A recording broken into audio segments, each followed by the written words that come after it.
पिताजी जल्दी चलिए, वरना मैं आज स्कूल में देरी से पहुंचूंगा। मेरी टीचर बहुत गुस्सा करती है। हाँ हाँ बेटा, अभी चलते हैं, बस 2 मिनट रुको।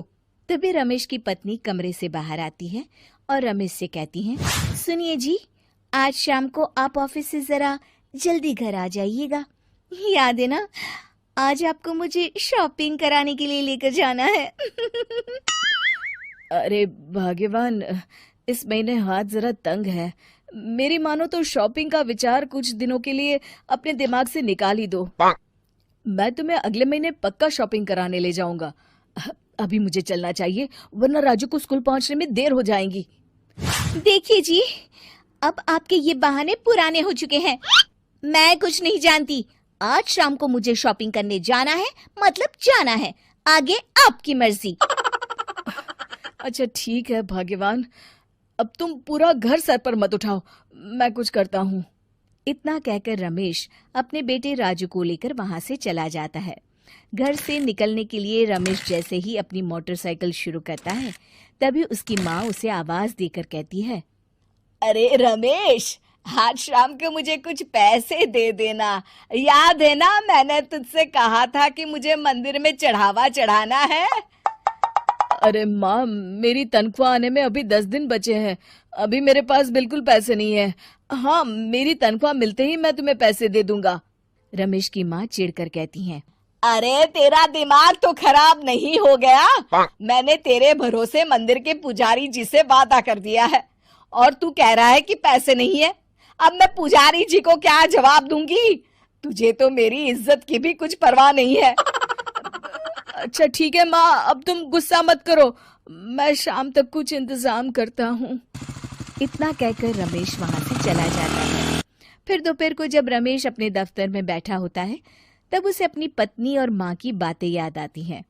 रमेश अपने दफ्तर के एक साथी मोहन से कुछ रुपए उधार मांगता है। अरे भाई मोहन, मेरा एक छोटा सा काम कर दो, मुझे कुछ रुपयों की सख्त जरूरत है।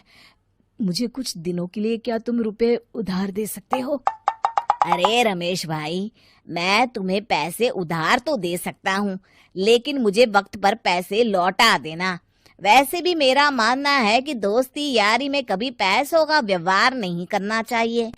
ये कहावत तो तुमने सुनी ही होगी कि उधार प्रेम की कैंची है। मैं नहीं चाहता कि पैसों को लेकर हमारा रिश्ता खराब हो।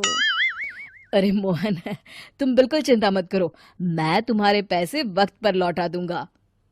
फिर मोहन रमेश को पैसे दे देता है। शाम को घर आकर रमेश कुछ पैसे अपनी माँ को देता है और साथ ही अपनी पत्नी को भी शॉपिंग कराने बाजार लेकर जाता है। रमेश की पत्नी और उसकी माँ का स्वभाव जरूरत से ज्यादा खर्चीला होने के कारण दोनों हमेशा बेवजह पैसे खर्च करती हैं। फिर एक दिन, सुनिए जी, अगले हफ्ते हमने छुट्टियों में कहीं बाहर जाने का प्लान बनाया था। आपने पैसों का इंतजाम कर लिया ना? अरे अभी कहाँ, अभी तो मेरे पास बिल्कुल पैसे नहीं है। हम कभी और चले जाएंगे। देखिए जी, मैंने सभी सहेलियों से कह दिया है कि मैं बाहर घूमने जा रही हूँ। अगर मैं नहीं गई तो सब मुझ पर हंसेंगी। आप कहीं से भी पैसों का इंतजाम कीजिए जी। इतना कहकर रमेश की पत्नी वहां से चली जाती है। वहीं दूसरी तरफ रमेश की माँ भी तीर्थ यात्रा जाने की जिद करती है और रमेश से पैसे मांगती है। फिर अगले दिन रमेश एक सेठ से पैसे उधार लेकर अपनी पत्नी और बेटे को घुमाने ले जाता है और अपनी माँ को भी तीर्थ यात्रा पर भेज देता है। लेकिन जैसे ही रमेश अपनी छुट्टियां बिताकर वापस आता है, कर्जदार उसका जीना मुश्किल कर देते हैं। इतना ज्यादा कर्ज एक साथ अपने ऊपर देख रमेश काफी परेशान रहने लगता है। फिर एक दिन राजू की स्कूल की फीस वक्त पर न भर पाने के कारण रमेश को स्कूल में बुलाया जाता है। स्कूल के प्रिंसिपल साहब रमेश को सख्त हिदायत देते हैं कि अगर वक्त पर स्कूल की फीस नहीं भरी गई तो उनके बेटे का नाम स्कूल से काट दिया जाएगा। अपने बेटे की स्कूल की फीस भरने के लिए रमेश अपने दोस्त गिरधारी से कुछ पैसे उधार ले लेता है और स्कूल की फीस भर देता है। रमेश की माँ और उसकी पत्नी खर्चे और घर की जिम्मेदारी संभालते संभालते धीरे धीरे रमेश पूरी तरह कर्ज में डूब जाता है। और तभी एक दिन दफ्तर में काम करते समय रमेश की तबीयत अचानक बिगड़ जाती है। और वो बेहोश होकर गिर पड़ता है। उसे जल्दी से पास के एक अस्पताल में भर्ती कराया जाता है। रमेश के घर वालों को ये बात पता चल जाती है तो वे सभी अस्पताल पहुंचते हैं। अस्पताल के डॉक्टर साहब उन्हें बताते हैं, देखिए, देर रात तक जागने और जरूरत से ज्यादा काम करने की वजह से इन्हें चक्कर आ गया था। बेहतर यही होगा कि इन्हें कुछ दिनों के लिए पूरी तरह आराम करने दिया जाए। रमेश की हालत देखकर उसके बेटे राजू को बहुत गुस्सा आता है और वो अपनी दादी और माँ से कहता है, माँ, दादी, मैं इतना छोटा हूँ, फिर भी मैं इतना समझता हूँ कि पिताजी दिन रात दफ्तर में काम करके पैसे कमाते हैं।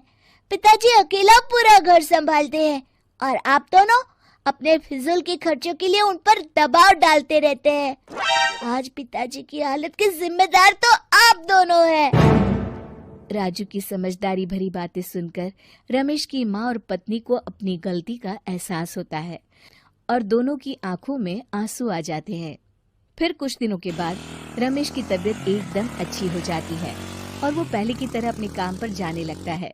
रमेश की माँ और पत्नी अब उसे किसी प्रकार की कोई तकलीफ नहीं देते और ना ही उससे किसी चीज की मांग करते हैं। फिर देखते ही देखते रमेश अपने कर्ज के सारे पैसे चुका देता है। उसकी जिंदगी पहले की तरह अच्छी हो जाती है और वो अपने परिवार के साथ खुशी खुशी रहने लगता है। शिक्षा, हमारे रिश्ते एक तराजू की तरह होते हैं जिसकी दोनों ओर जिम्मेदारी और समझदारी का वजन बराबर होना चाहिए।